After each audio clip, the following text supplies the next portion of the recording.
Good night, people. Good night, everyone. Welcome to another live on the Sports Frenzzyy live show.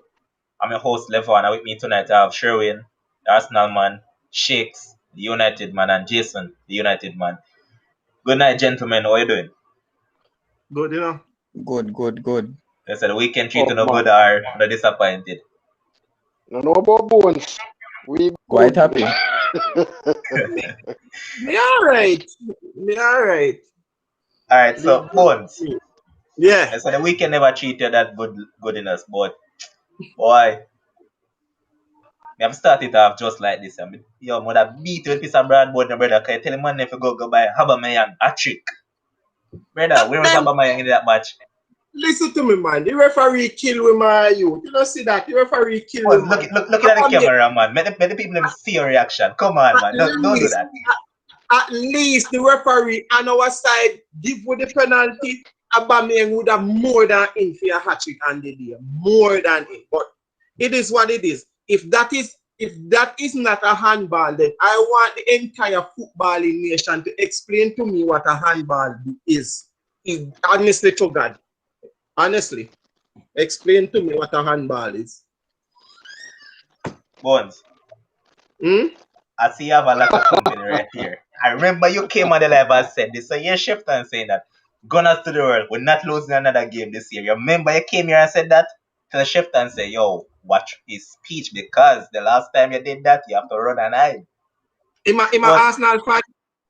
big time Arsenal, man. Oh, maybe in pray more than me. So maybe taking your word for it. But Burnley won, Arsenal won. Give me an overall assessment of the game itself. Early game, as me say on the live Friday before the game, it was a. I'm afraid of the early morning kickoffs. It's never good. Never good for Arsenal. It was a dominant game. First half, the first 45 minutes was really dominant. Then up comes Uncle Xhaka, man of the moment, Xhaka. I have no clue on earth what he was doing with that pass. As there's a God. There are certain basics that you learn in football when you're growing up. And one of them is do not pass the ball across the box in front of the goal. It is very basic. I do not understand how you take a risk to create a scoring opportunity for the opponent team instead of clearing the football and eliminating the risk. Honestly, I don't understand why we do that. But they say it is something they're doing and they won't stop playing out from the back no matter how high the risk is. So it's neither here nor there for me, I guess. But come on. The game was Arsenal had total control of the game. We got an early goal through Aubameyang. Yeah, hat-trick was on, as I said. But come on. Somebody needs to explain to me tonight what a handball is. Because if that wasn't a handball when Nicolas Pepe struck Peter's hand after trying to get around him, then I do not have a clue on the face of the earth what a handball is.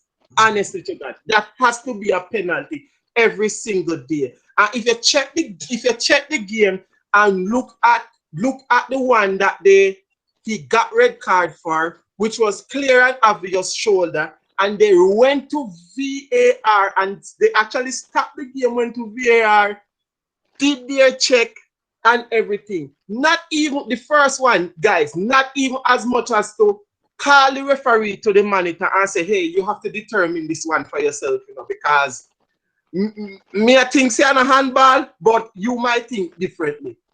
It is a clear handball and it is a clear penalty. Aubameyang steps up, he's going to score, and Arsenal is going to win the game 2-1. It was a blatant robbery on Saturday, to be honest. But the team overall, they did well. I'm not complaining. Our league is over from about a month ago, as I said. The league is over for Arsenal. They just have to try and do as best as they can in the Europa League. And it is not. Stop for a second. Stop for a second. So were Arsenal ever in the running? And say No, 1 month ago. no. Listen. When Why? I say the league is over, I mean for top six, not for top four, but for top six, finishing sixth or fifth. It is over, done. But Oh. but when So when you have when to, so why you never specify that, Bones? Well, Yeah, I man, never that's even specify Shakes is because just like the other day. It's just like the other day he came on and he said that Arsenal has won European competition. They said the man dig up for the artifacts them the other night, brother. It's just like Bones. a Expect better fella, than that a from you. fella, a fella Arsenal fan after the game text message me and messenger Mr. Ham. Oh no, Mr. Ham, Mr. Arsenal Ham in name and Facebook. Okay, and that guy was livid. He wasn't on the live on Friday because those competition with his him having a little bit more knowledge. Those competitions turn into UEFA competitions, which were Europa Cup and those competitions, the competition that I was speaking about. But But anyway, stick up in Bones. speaking about the Shakes, game. Shakes, you know why Mr. Wanted to come on and speak on it. Man's an Arsenal fan, so you expect him to go try to defend the Chimney Cup them, so not surprising. Anyways, finish Anyway, up quickly. yeah. Anyways, yeah, it was overall a alright performance by the team. I don't have a problem with how they played. They dominated the game. It's just that when you go to a team like Burnley, you have to take your chance. We did. We didn't get any help from the referee in the end, and it is what it is. Our season is over.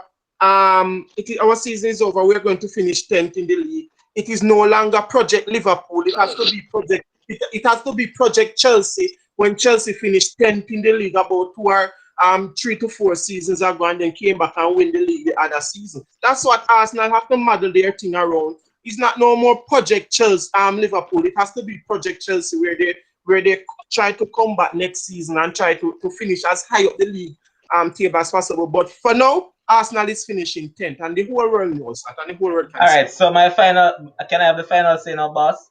Yes, man. Long time me and Shakes keep on saying because when it come out to United, that seems to United court stay and whatever you not. Brother, stop looking out from referee. Go and go play ball, score a goal, stop looking out from referee. It's not That's the it. Lebon, Argument done. Lebon, you literally read my mind. Hey, listen, the Why referees are why there. focus on the referee? Hey, because Bones, they're Go there to out and do Bones, their score. job. Bones, They're there to Bones. do their job. Listen to me, Bones. Mm, You said that the referee are not helping. Fine. mm. It's not on you to just go full up the next team net. Simple as that. If Varane rule a couple of them, then okay. But at least full the next side net. That's it. Your time up. We'll move on to the next fixture. Sheffield United against Southampton. I call this one. I said I expect Southampton to get a 2-0 victory. So said, so done. Could have been more if it wasn't for some lackadaisical finishing and Danny Ings once again going down injured. Shapes, your take on this one? Yeah, so the that game was actually a good game. Sheffield, Southampton. Southampton, they were desperate for a win. We know the situation as it pertains to Sheffield United, but I've written them off from a long time ago. So it was basically a must win for Southampton because they have been on a terrible run over the past month and a half. So they were desperate for the win. They played well throughout the match. Yeah, they got a penalty that Ward-Prowse excellently dispatched. That goal though by Che Adams, man, what a finish, right? But that's what happens when you don't clear your lines. And just touching a little about what Bones failed to point out, right? Clear your lines as a defender, right? Just clear your lines. That's all you need to do. Yeah. Right? So coming back to the Southampton game, yeah, that was a brilliant goal by Che Adams. I strongly believe that Southampton should have had more goals in the game. Sheffield United just did not offer enough in that match. It's as simple as that, right? And on the day Southampton, they were just more clinical, and they got what they deserved. And it'll be basically a moral booster. Yeah, everybody might think that Sheffield, yes, because they're in 20th position. But listen, one win can build confidence for Southampton, seeing that results went in the favor of Fulham, right? So Southampton, they really needed to get that win. And I'm glad they did that because Southampton, when they have everybody in their team, they actually play decent football. So I want them to stay up in the EPL. Alright, the next fixture was Aston Villa taking on Wolves. Another match that We also got correct because Ryan said he expected a tight game and he expected this one to finish in a 1-all draw. It wasn't to be, it was a 0-all draw, but once again, we got the draw correct. I Jason, think I your said take on this? Well, nil all was my prediction. you sure? Yeah, man. I think, all right, boss. Correction I accepted. reviewed I the thought you tapes had said after the match 1-1. ended, you know. And it was nil all that I said. All right, boss. Okay. So, there you have it. We got the next one correct here on the live. Jason, your take on the game itself? Boy, in this game we saw a contender for miss of the season. From Roman Saiz. That was, I don't know how that never end up in a net. But another clean sheet for Mr. Emi Martinez, somebody that Bones knows very fondly. So Villa are continuing for me, their overpunching season. They're doing better than what many expected after narrowly missing out on relegation last season. So they will be a bit happy with the result. Wolves, I think it was a decent draw for both teams. I think both teams will take this result after both having very inconsistent form. Wolves probably slightly better coming in since they moved to the back five, but overall it was a well-needed point by both teams, and they continue to just move and see how far they can finish up the table. Aston Villa more so because they have European ambitions. I think they have like 2 games in hand over Liverpool, so they will want to see how far they can finish up in the table. So credit to Dean Smith for the work that he has done, and all of this being done without Jack Grealish, a critical period. So yeah. All right, next up was Brighton taking on Leicester. And I call this one as well. I said I expected Leicester to win. From my hear Bones talking about this new Brighton and this, new Brighton and that, and what have you not. I said that year one. Leicester away form is too impressive for them to lose to a Brighton team that home form is so poor. Leicester got a 2-1 victory. Ryan. Well, most of us predicted a 2-1 victory for Leicester, and it came to pass. Leicester on the road is very good. You can basically put your mortgage on Leicester winning on the road. Brighton, you can also put your mortgage on them playing good football and not winning. So much out I give up in the house, man. And it came, these seem like very safe bets these days. You know what to expect from Leicester on the road. Ryan, let me stop you in a track right here. There's nothing known as a safe bet in betting, so don't do that. That is true. That is true. But generally speaking, given how these two teams have performed over the season, Leicester being on the road, Brighton at home playing good, you know that more than likely Leicester is going to win and Brighton likely will not win. And it came to pass. It happened as most of us predicted. Leicester being without a lot of their creative players found a way how to win, and one without Vardy scoring as well. So credit to them. All right, boss. Next up is West Brom taking on Newcastle. Another one that I believe Ryan called it as well. That it would have been a draw between the two worst managers in the league. It ended in a 0-0 scoreline. Quickly, Bones, your take on it? Nothing that they fit talk about, brother. Nothing what they fit talk about that is a game. It was a. Is there any Newcastle fan or West Brom fan in Jamaica? I The don't. possibility exists, you know. You may find a few Newcastle fans from the 90s if you're lucky in Jamaica. Probably. But yeah, the game was pretty much a very equal game. Equal amount of passes, equal amount of possession, probably. You could probably say same equal amount of shots and shots. So it was probably both teams are saw each other. I say Bones, equal amount of coaching ability too. Equal amount of coaching ability. Nothing much there to talk about. Next game. But I heard people saying that based on the scheme of how things are set out right now, it was a good point for Newcastle. Seems as they're engaged in a relegation dogfight with Fulham getting that win and joining Brighton on the same amount of points, just that goal difference is kind of superior. Yeah, it definitely was a good point for Newcastle because when you look at it, if they get if they have a game in hand over the bottom three, right? They have And a I game in disagree. I disagree with that. why? They have a game in hand, No. I'm saying I disagree with the point you were making about it's a good point for them. No, I disagree strongly with that. When if you're playing a relegation team, is a 6-pointer, so you can't be satisfied with 1 point. But they are a relegation team too. But that's the whole point. And if you want to survive, you need to win.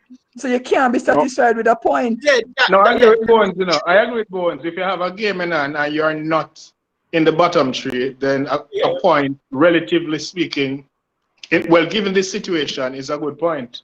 yeah, So it's I a Y'all get where realize, Bones is y'all coming from, realize that and I'm inclined to agree with him from that end. y'all realize that Newcastle, they have only won 1 game out of the last Yeah, but 5. some of the time it's good to stop the rut, you know. And a point goes a long way towards doing that, especially if you're not in the bottom three.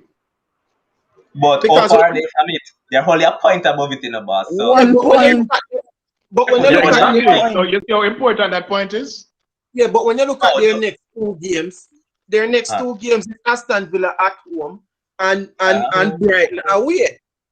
You understand? Those games can be winnable games for them. You All right. understand? Let's point out again what Shakes is And you getting at don't that. think against the 19th place team that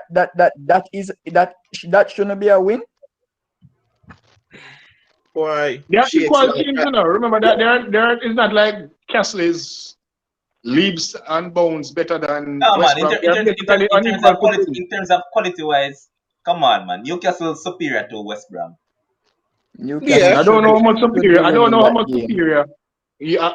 Watching Newcastle this season, I don't know how much superior But Listen, forget they are about to West Brom. the boring football that Steve Bruce and Sam Allardyce play, but just on paper I don't and see it. team That structure, is exactly. You know, there's a come on. reason why Newcastle would go You into know, there's that a reason game why we wanting to predicted a win. draw, right? Yeah, because both of them not Ex- playing no football. Exactly. So you have to judge them based on what they do. You can't judge them based on anything else.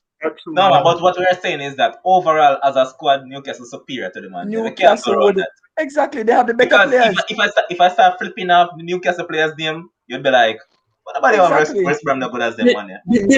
The difference for me, the difference between Newcastle going down and staying up is the manager. And as far as I'm concerned, Newcastle can go on, don't They feel can like. go. I agree. All right. Same. Shakes, to answer your question, the producer says yes. There's a Newcastle fan on the sports page. His name is Boy. Jason Martin. Jason Martin. Big up Jason How old is Martin. he? How old is Big he? up Jason Martin. How I old have is no he? clue, but the producer did his research and found it. All Okay. right. Big up, Next big up, up next up, yourself. next up, a match that I'm berating myself for because I wanted to bet on this match yet because of my coward ways I didn't. Because Liverpool was getting $1 had to win, while Fulham was getting over $12 to win. One man said, go for it, and the next man said, don't. But Fulham won, Liverpool nil. 6 matches at Anfield, 6 matches on the bounce they have lost. Shakes. I have very little to say about this Liverpool Fulham game.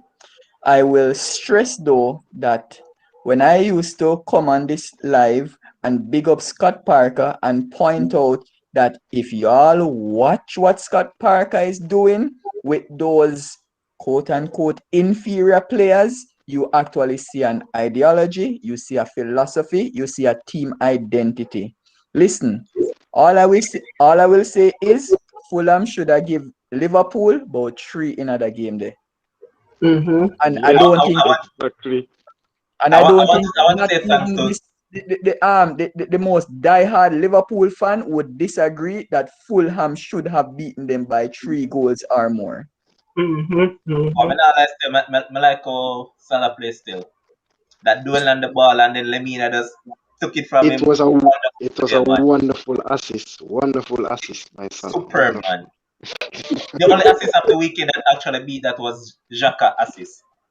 Otherwise, Yeah. from that, Yeah. Everything was perfect about it. I was absolutely happy about it, man. And You know, we should have put boy, those up on Jack for assist though.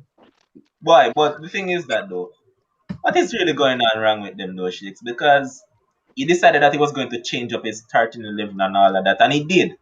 But the results still didn't. It didn't really impact the result. What's your take on it? Listen, you see Liverpool's front three. Yeah, Bobby Firmino did not start. But as I point out, something is going on in that camp. But you see, things not going to be revealed until certain things happen, or a player gets up and move to another club. So suppose Barcelona, yeah, they get a new president. So you never know. A man might end up at Barcelona or a man might end up at Real Madrid, and then all of a sudden you start hearing how certain things might have been going on in the camp. Why I say this, there is no reason when you really look on the team sheet for Liverpool to be performing this badly since Yes. November 28, 2020. True. Shakes, one question though. You're saying that until a club do this and do that, which club is going to spend over 100 million on a 28-year-old underperforming player right now? Yeah, but will they? Will they attract that price? No, that's the point that I'm bringing across. That all right. If you look at Real Madrid, you'll probably say Real Madrid, right? Real Madrid Mhm. probably going to take a back seat and say, "Hey, we spend this amount on Hazard, and look at Hazard now. Yeah, Why but not? maybe Why they not? want to Why go not go over. and Maybe invest they in want to go over 100 mil. But let me ask you this, Levon and the panelists. If I'm Real Madrid and I come to you with 100 million right now for Mo Salah or Sadio Mane, would you refuse that money? not a minute? Instantly, may I No. take it? Just a million. Just a million. 100 million. Yeah, I'm going to accept it. Exactly. Mhm. So you don't have to go over, into the 120, 130, 140. Listen, you have the age of the players, and you see when you see sometimes a project becomes stale. Shakes, I A got. project a project a project becomes stale if you're not refreshing. And I believe that Liverpool needs to refresh a lot of their players. Can I take 30 seconds to give my honest opinion about the Liverpool team and the concern that I had at the start of the season, why I predicted them not to finish in the top four? At the start of the season, I realized that Liverpool just came back with the same set of players that won them the league. Football is a continuously changing game. Not by the year or by every 5 years again. It's changing every single day. These coaches are smarter. They have more technology to analyze teams. And that's exactly what teams have been doing. They have been analyzing Liverpool and the way that they play, and they're just hitting them on in their weak spots. So Klopp didn't really. Yes, he bought Jota. Jota is an average player coming from Wolves. Yeah, but as a Champions League champions a year ago or 2 years ago, turning into a Premier League champion, what did the Liverpool did to replenish their squad with top class quality, to maintain the quality of the city that they were competing with? They did nothing. They did nothing, and they were bound to be in the position that they are now. One injury, that first injury, Virgil van Dijk, that was the start of everything. They didn't have a proper backup centre back. And then it continued to trickle all the way to the midfielders. They didn't have a proper midfielder to back up. It trickled to the forwards. They didn't have a proper forward to back up anything. So that is their problem. That is simply their problem. They haven't replenished their team with any top class quality. All right, simple or as this, champions. Bones. Simply put, and it's something that Jason has said before that Liverpool has an aging squad, and seems Yeah, like they don't intend on changing anybody in that aging squad. So exactly. it could be a case where that is affecting them, while it could be just a don't know, man them out of sorts based on confidence and all of that. But something is not right over there. But we won't dwell on that anymore more longer. We now move on to the Manchester derby where we saw Manchester United getting a 2-0 victory over Man City, and one Bones and I call that game The one them, Thank you every very other much. man on the panel say, yo, they don't say nothing else except a City victory. Bones and I were the only one who said that we expected a Thank United you very win. much. Thank you very And much, I'm guys. going to start with you, Jason, because I need to put some respect on your name, man. Well, yeah, I mean, before I initially came and predicted that it was going to be a City win, considering the state of play and their form and everything. But when I turned on, because I was about 5 minutes late tuning into the match, so when I turned on my TV and saw that we're already 1-0 up, I start scratch me and say, hold on, the Etihad this from last season, same exact result when they started very early and got that early goal. Um, it was a perfect game plan and execution from Solskjaer. You would expect that somebody who is continuously heralded as the GOAT of coaching and management in Pebola would find some sort of way to actually try to someone who is often described as a PE teacher. I cannot understand why Pep is having so much problems against Oli, and his persistence with playing Sterling against Wan-Bissaka. And it just not working, and things just didn't work out for City. When I see Kevin De Bruyne losing possession 7 times in the first 20 minutes, I knew that it was going to be United's day. That is not Yeah. KDB. Jason, can I stop in the track right here quickly? Yeah. Shakes and I were super happy, you know. We're super happy to see Kevin De Bruyne and the team sheet instead of Phil Foden. But Yeah. finish up the fine because I'm going to get the Shakes quickly. Yeah, and that is something that I saw Shakes point out, and I agree with him that I was so happy to see Foden on the bench because Foden would have presented a different problem for us. The man in form pretty much. But overall, it was, as I said, it was perfect execution by United. Martial, definitely a surprise for me. Well, not a surprise in terms of his talent, because we all know he has the talent. And I think that is what makes many United fans so increasingly frustrated with him, because he just doesn't have the consistency. I'm sure Bones can speak more about it as he's a Frenchman. We seem to have problems where Frenchmen are concerned. So over can we tell wicked? Overall, it was a much needed victory by United. They needed to get a result from this game, and they did. So hopefully it is something that they can build on for the rest of the season. All right, Shakes. You know what impressed me about that match? They started off well, but you know, man, I've been calling for this keeper for the longest while. Yeah. Brilliant. Dean Absolutely brilliant. Henderson. The man distribution, concentration, and his reading of the game. Because if you notice, you know, the second goal that City conceded, City were pressing United backline very high. The man looked across and he was going to throw the ball to, I believe it was Wan-Bissaka. But then he looked over quickly on the left and he saw that Shaw was open, so he defeated City press. Shaw, boom. Cut past Cancelo, left Cancelo for dead. Went into the box, exchanged passes with Rashford, 2-0 up. I would say this to say that the other day I was taking notice of City team overall, right?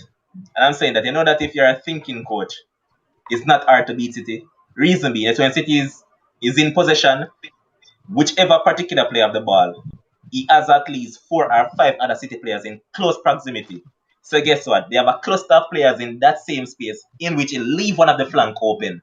So if you can win by the possession from them quickly and make the switch, you're in business. I saw it in the Wolves match, but because, brother, we know the other matches are done right now. So they never get to like that. We also saw it in the West Ham game where I think it was Antonio who got away, and if he had if he had just looked for a split second, they could have been in business easy again. And to be honest, United could have won this match by quite a few more. But brother, you have to give Dean Henderson a lot of ratings. That man shows command and everything that I want in a keeper.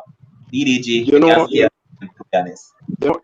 I want to point out from that throw, for Shaw's goal, for all of the United fans who know, that just screamed a former a United legend, Peter Peter Schmeichel. It just remind me of a long time goal that he made the same throw to Giggs, and Giggs went on a breakaway that Marquis scored from. It was just, as I said to Lovan before the game, I felt a lot more comfortable with Dean starting this match over there, and this match just proved exactly what. Alright, so Shakes, I'm sure the scenario I said no much than. Only Oh that no, done man! I so can add a little piece to it. only.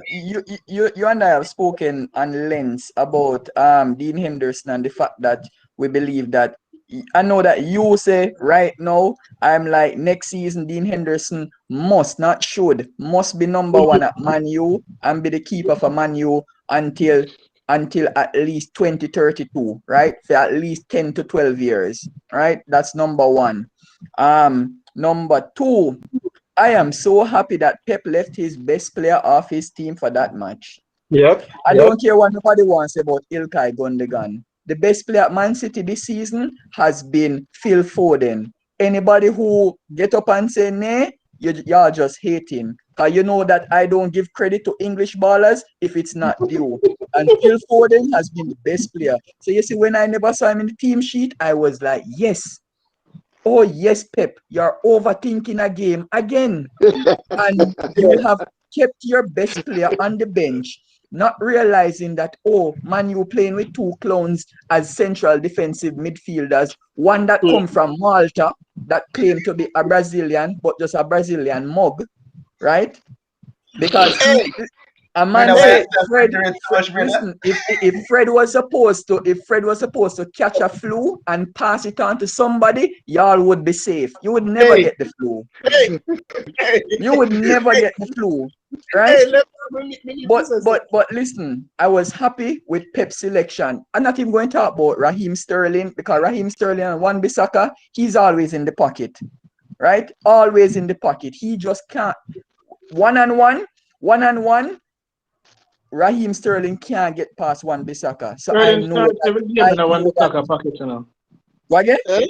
Sterling starts every game in Wan-Bissaka's pocket. Yeah, man. Yeah. Start and end. So that Sterling goes, is non. Zaka start Sterling every is game with a yellow Sterling is card. non-existent, Listen, right? But let me tell you something. I Just like want how to Zaka for starts all every the game with a yellow card. for That's all the Sterling for all the in Wan-Bissaka. for all the Man U peeps that say I don't give credit. Let me tell you something. You see the performance that I saw, the energy, the work rate, minus Fred's horrendous passing, right? But the energy, the work rate, the attitude, my God, come on, Man U people. Y'all don't want to see that week in, week out. I want to see that. I want to see consistency, and that is what I am trying for. Consistency. It makes no sense. I City now, and I'm losing to Sheffield United and drawing a host of games, right? Because I am not seeing the full potential of the team. I'm not saying Man U must win every single game, week in, week out. But listen, you see, to wear the shirt, you must Only Arsenal can do that. wear. But alright, Shakes, finish up on this, and one thing I'm sure that you'll say, the cones were left on the bus, the clones were playing on the field. Yeah, man, because I made a post about that, If it's one thing I know for sure, the Cones never came to play on that field on Sunday. The players actually came, and it's Yeah, clone man, them, and Shakes, one thing we can say yesterday, the $80 million man never looked like the cone yesterday. He actually played well. So you would respect Maguire, captain performances today. Actually look better than Ruben Diaz, because Ruben Diaz got skinned by Martial about 2 to 3 times. So But Levon, but you see, that is the energy, the energy, the attitude, and the work rate. You see, once you have that, and it's gonna just permeate through the rest of the squad. all right, finish up now, It's gonna Shakes. permeate through the rest of the squad. But as a man say, listen, is it just because it's a derby? And then Man, you just going to go back to regular programming? Because We that's hope what not. I don't want. We I hope want not. to see Man U being consistent. And until I see that, I will always be critical of Manchester United. And But Ole out. Hey, and Ole out. All right. just one thing before you move. 10 seconds. I see somebody in the comment section says something about Fred being the weakest link. Honestly, on Sunday, I think Fred, if it wasn't Henderson, Fred was the man of the match. He was like a mosquito. All right, let's Very move on. Let's move annoying. on. Let's Next move on. match. Next Honestly. Tottenham, match. Tottenham against Crystal Palace. Tottenham getting a 4-1 victory. Gareth Bale scoring a double, and Harry Kane also scoring a double. But Harry Kane had a hand in almost all the goals. Well, he had a hand in all 4 goals. Yeah. Ryan, your take on the game itself? Well, what did I tell you about the game? I said I predicted a 3-0 victory for Tottenham. But it wasn't 3-0, but at the end of the day, they won by 3 clear goals. So I said that if Tottenham put on their performance as they did against Burnley, then I would expect them to run out winners against a side that will not, a side that will have less possession than them. And the thing is, no, Mourinho should just allow his creative players to be creative and do their thing. Let Bale do his thing, let Kane do his thing, Son do their thing. That is their thing. Let them do it. Don't try to get them to be somebody that they are not. But credit to Mourinho, though, he has gotten Kane to be a playmaker / striker. Kane is what Bobby Firmino wish he was. Which you will Kane is never be. on, Kane is almost on 30 goal contribution in the league alone at this point of the season already. So just let those guys be. Bring back Ali in the team. Let Ali be the player that he is supposed to be. He once was and he should be, because Ali is basically not in his prime as yet. So All right. bring him back to the fold and allow him to be the creative spark with Kane and so forth. So it was an unexpected victory, as I said. All right, Bones, quickly, your take, 1 minute. Tottenham deserving winners 4-1. That's it. Nope, and your boy Mr. Peanut Head didn't score, so you don't feel away about it because you expect No, Peanut Head to score. Never play. Me did think Peanut Head did a score still, but I never feel him there. But anyways, carry on. It's just Tottenham. It's just Tottenham. Come on. All right, next up, saw Chelsea getting a total victory over Everton today and a masterclass performance from one Kai Havertz that a lot of people said is a waste player, is this, is that. Ryan, over back to you. Well, I predicted a Chelsea win. I had 1 love, but 2 love is better. Kai Havertz, as I said, put on a masterclass. But with that said, you know that my man of the match was Hudson-Odoi, because all of the most, if not all of the creativity came from Hudson-Odoi. Yes. He was the man who allowed the team to flow creatively. So Kai Havertz also had a masterful performance as a false 9. Werner played well, but he continued to miss a lot of chances, especially when he went into the number 9 role. He got like 2 chances. Can I add in a one quick thing right there? I saw someone said that if it was Werner shooting a 2-pack, he would have still been alive to this very day. I agree, but other people have died. I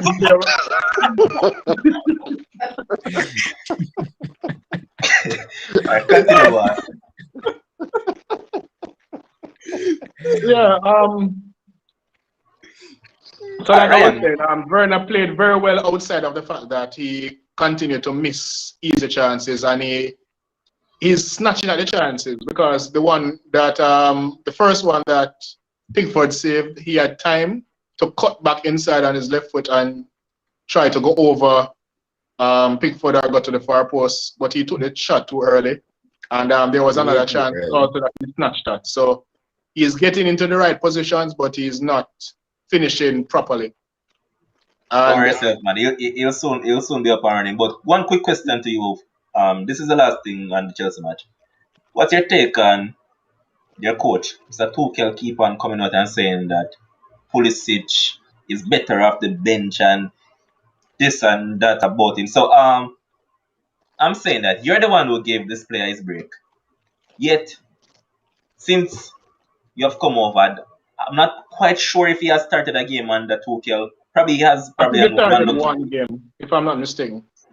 You keep on saying that you have a lot of faith and trust in this player, right? Yet you don't trust him enough to start him from the beginning. You keep on saying that he's better off the bench and this and that. If a player keeps on playing off the bench, how is he going to improve? Boy, I don't know, I really don't know what it is between the two of them, and I don't know what he knows about him deeper in the sense that he was the one who gave him his break at Dortmund. So I really don't know what to say about that situation. But there was something else I wanted to comment on. Quick. Zuma had a masterclass against BCL, and I think it is the fact that Zuma was at Everton and he knows Calvert-Lewin's game. So I think a lot of times you realize that the gopher, when the balls were coming over, Zuma was the one marking him and winning the headers ahead of him. So I think that was also in Tuchel's thinking, to have Zuma ushering Calvert-Lewin for most of the game. So, but as for Pulisic, I really don't know what to say. I just have to watch and give it time and see what transpires. All right, and the final fixture of this round, West Ham against Leeds. Jesse Lingard on the score sheet once again, but quite a few goals were disallowed in this game as well. And Leeds was being Leeds. Good this week, poor next week. The farm continues, and West Ham are now 2 points outside of Champions League position. They are in 5th position. And Shakes, your take on this quickly? The match, for those who watched it, it was a entertaining match. The score line, people might be fooled by the score line because Leeds literally brought the game to West Ham in that first half. They had, yes, you rightfully point out, they had disallowed goals in that match. Leeds, boy, they're just not clinical. They play good football, but just not clinical. They should have been leading that game before West Ham got that penalty.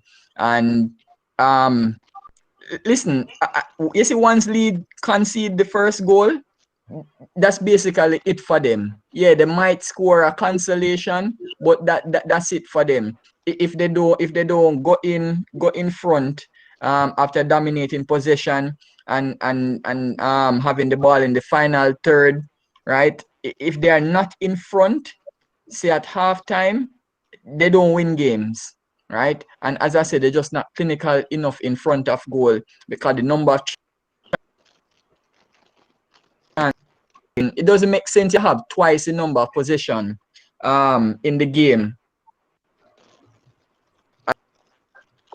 And when you really think about it, West Ham, they also hit the post, right? So it could have been 3-0. And at the end of the day, Leeds still did not score. So the coach needs to get another decent attacking midfielder, one, and probably get a striker to replace, what's his name? Is it Costa? Bamford. No, not Bamford. We can work with Bamford. Ella Costa. Ella Costa, yeah. I think they need to. Him not going to cut it in the EPL, right? And that's why Wolves gave him away. You always say one thing. I'm going to repeat it about Ella Costa. That man is championship quality at best. That's why Wolves sold him back to Leeds. Yeah, right. So Leeds need to just send him to the championship and try to get somebody that can score at least 10 goals for them. As I said, they're creating numerous chances.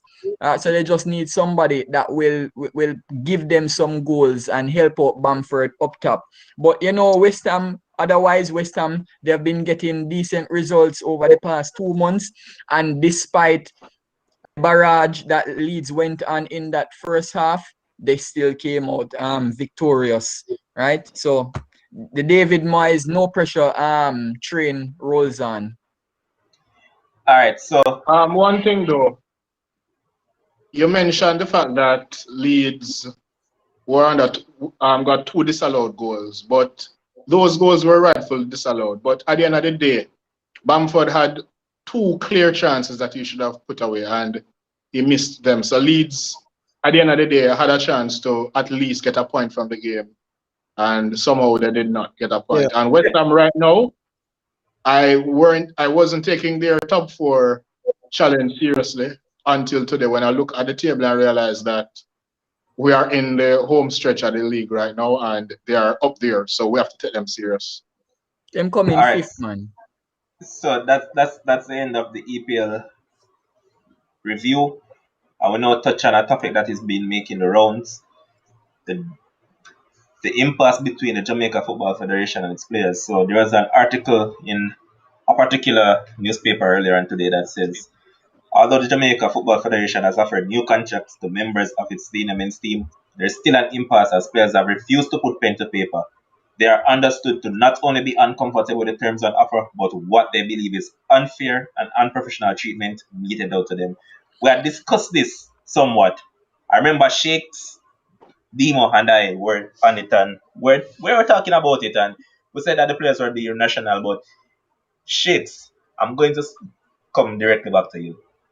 It's now being touted that the players could possibly boycott the friendly that is supposed to come up around the 25th of this month against the USA.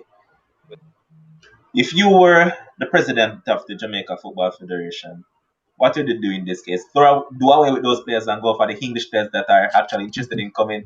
Or you'll actually try to meet on a common ground and try to get these players whatever, well, not necessarily directly what they want, but try to do something reasonable with them. What would you do?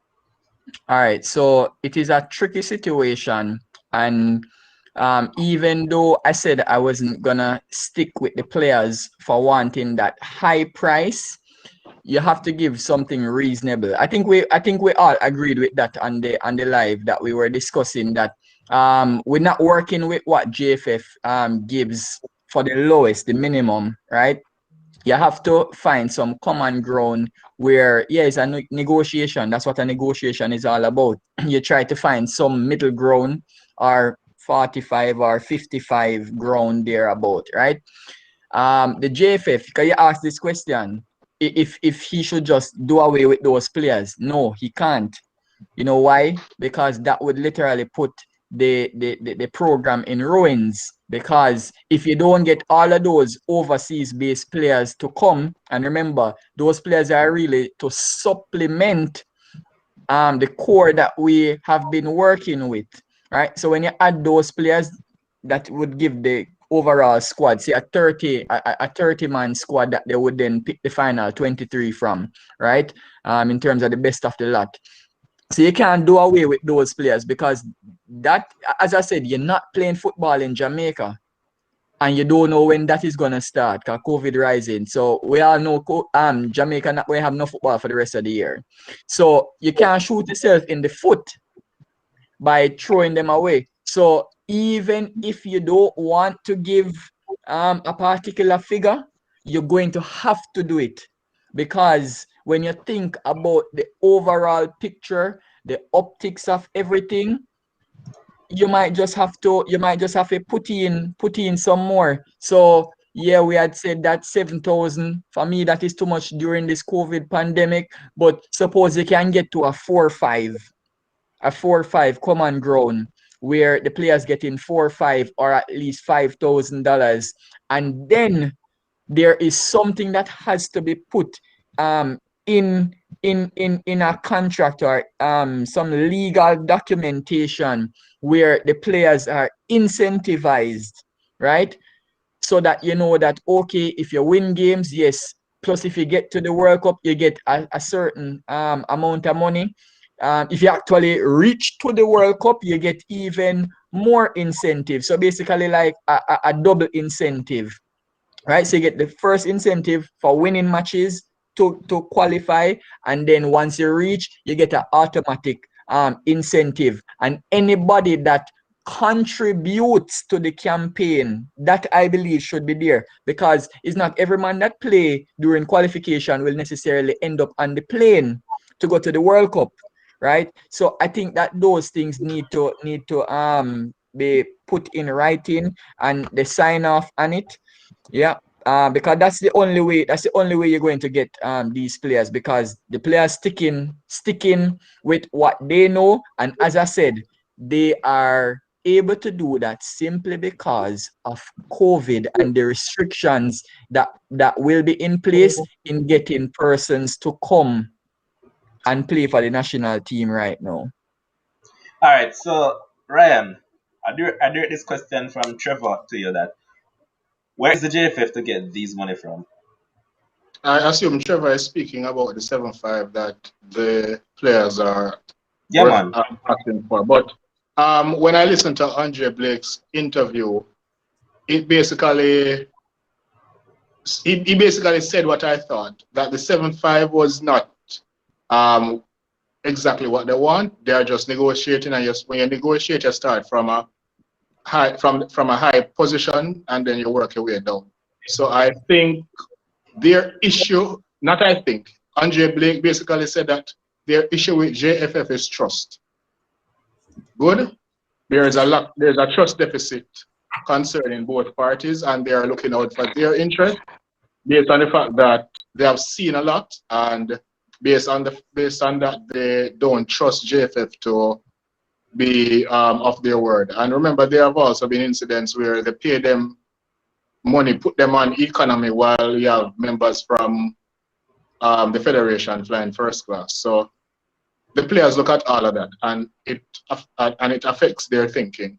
I think what the players actually want is a workable solution. I don't think they want 7-5, but they take it or leave it thing just don't sound good. That's not good optics, especially when the players already don't trust you. So what you need to do is to hold on. What they need to do is to sit with the players and work out a solution. I think the players are doing this because that is what they want, as a workable solution. And JFF needs to be more mature with their discourse and try to meet the players halfway.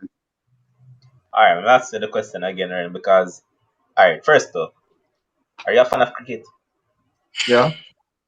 Play the game? Mm-hmm. All right, so you do a bat up and catch a while ago because you got right around the thing, but answer the man question directly.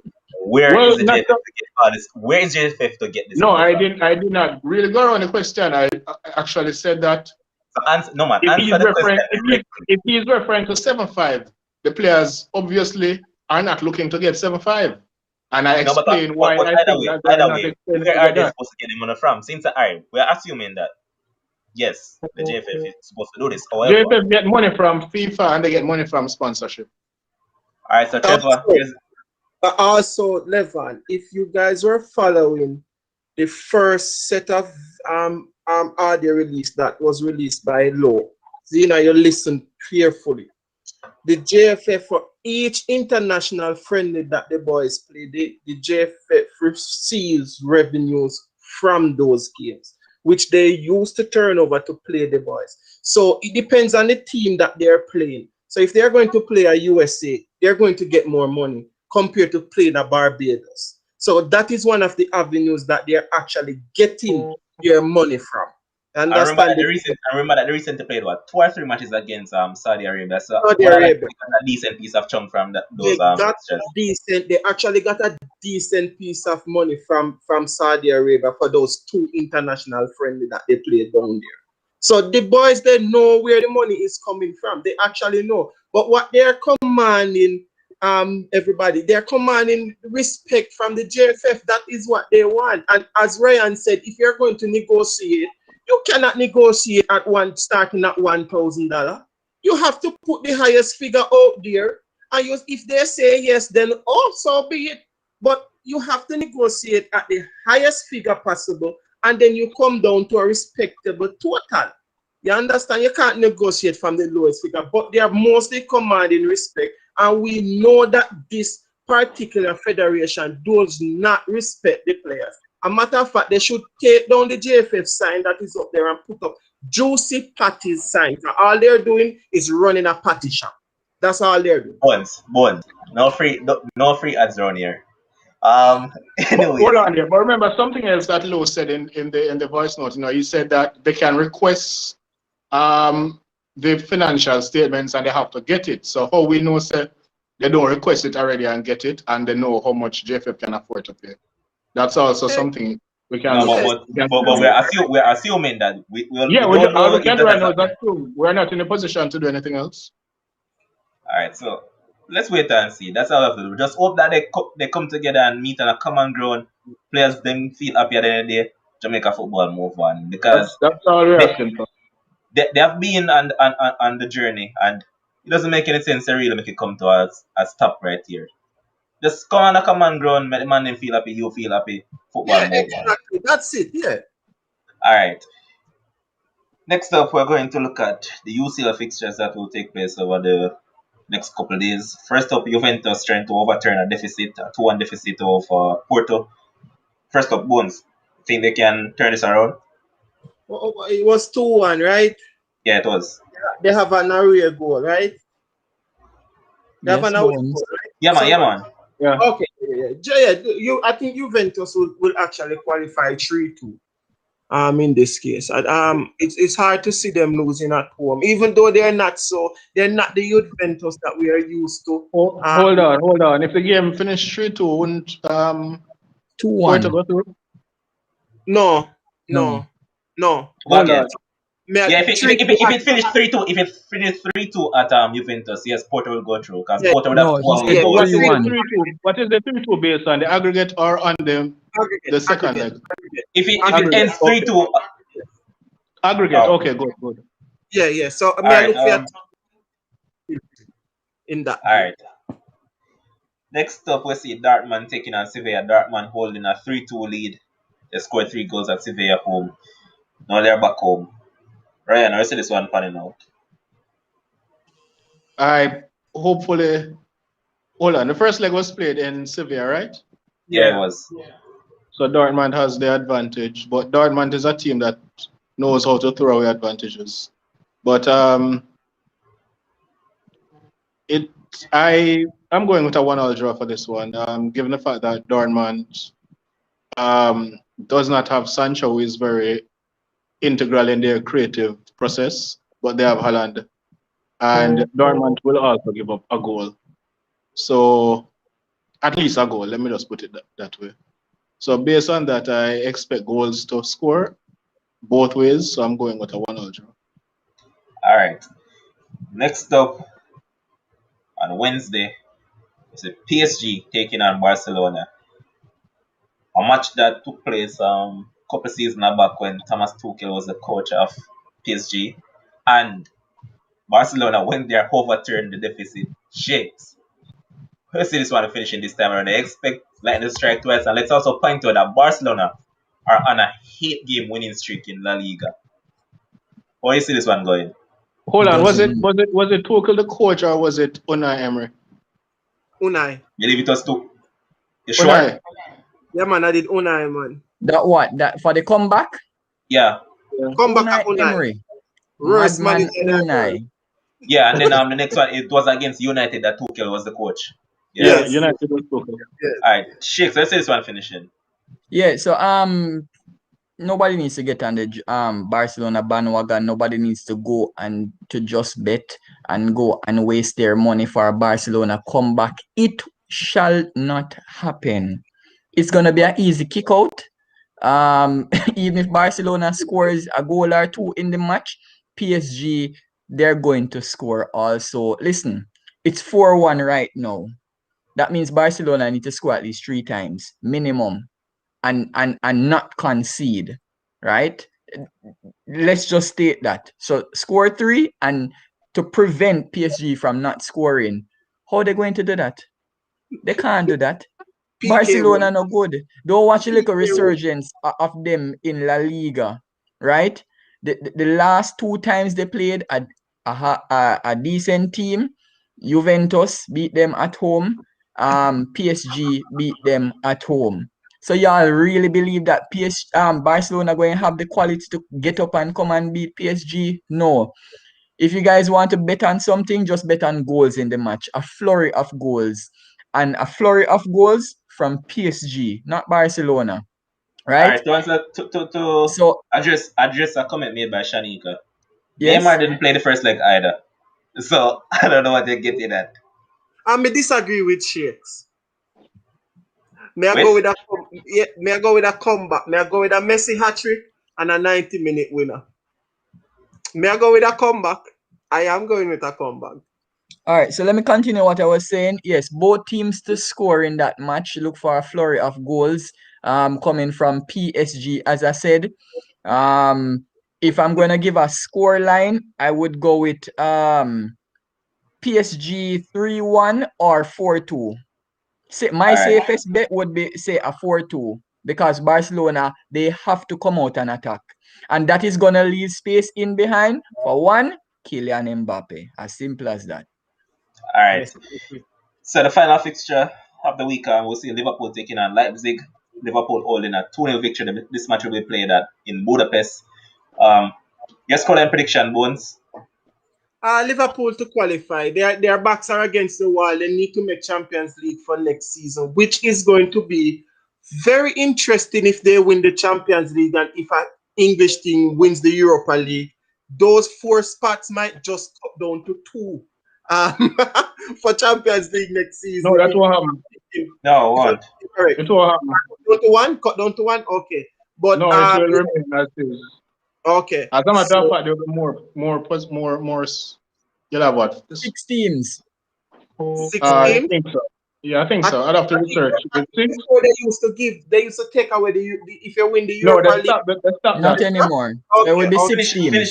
Finish up quickly. Anyways, that game is, I think their backs are against the wall. They know to get to play Champions League next season. They have to win the Champions League. So I'm going with them. I'm winning actually 2-0 down in Budapest. And Wednesday. All right, and I want to say congratulations to West Indies on getting a 2-1 series victory in the T20 series. It was expected, even though we didn't think that it would have been this big. This tricky, I mean, in terms of we didn't expect it to be a 2-1 scoreline prediction. We expected that they would have won all 3 matches, but it wasn't to be. And Yes, I expected a 2-1. I know West Indies going to lose 1. They made a mockery of the game yesterday also. If it wasn't for one Fabian Allen, then they would have won. One thing I have to say, majority of the batsmen that got out in the series are there's just some duds. Core in the comment section, we don't discuss Thursday League here. We don't care about that. Until next time, guys. Thanks to everyone that made it to the live tonight. At one point in time, we had over close to 40 views. We have over like 200 comments. Who wanted to talk about club friendlies?